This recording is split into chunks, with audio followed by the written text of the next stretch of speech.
Ces derniers jours, plusieurs autorités ont pris et annoncé des mesures locales en lien avec la situation épidémique sur leur territoire. Vous l'avez entendu, c'est par exemple la mise en place d'un confinement nocturne à partir de 22 h jusqu'à 6 h du matin, la fermeture de certains lieux, l'annulation de certaines activités ou le retour du port du masque dans l'espace public à Bruxelles à partir d'aujourd'hui.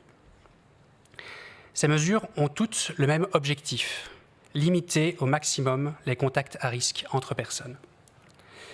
Ces mesures sont strictes, nous sommes des êtres sociaux, elles sont donc désagréables, mais elles sont inévitables si on veut empêcher une évolution dramatique et incontrôlable de la situation pour nos services de soins de santé. Les chiffres d'hospitalisation, notamment, vont continuer à se détériorer dans les jours à venir. C'est dramatique.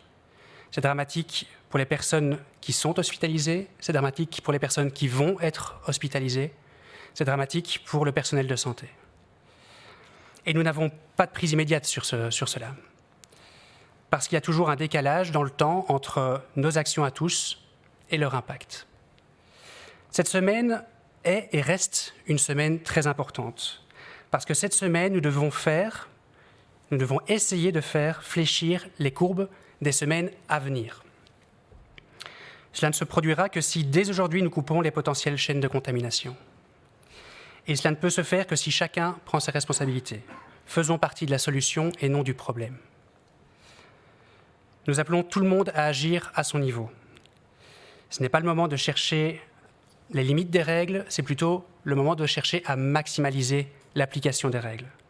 Chaque personne que nous ne voyons pas aujourd'hui, c'est peut-être une ou plusieurs hospitalisations qui n'auront pas lieu dans les semaines à venir. Limitez au maximum vos contacts sociaux et si vous deviez en avoir, faites-le de manière la plus sûre possible, en additionnant, en multipliant les mesures de protection. Gardez ces distances, mais aussi en même temps porter le masque. Prendre toujours attention à l'hygiène des mains. Ce n'est pas parce que nous devrions avoir moins de contacts rapprochés que nous ne devrions pas faire attention les uns aux autres. Au contraire, dans cette période étrange, difficile, tout le monde a besoin d'attention. Passer un appel téléphonique ou vidéo supplémentaire, échanger par messagerie. Il existe de nombreuses façons de rester en contact les uns avec les autres en toute sécurité. Il est clair que nous avons tous, pour notre bien-être, besoin de ces contacts.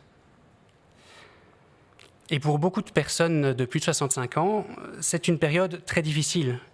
D'abord parce que, effectivement, vous êtes dans une catégorie de la population qui est plus fragile face à ce virus.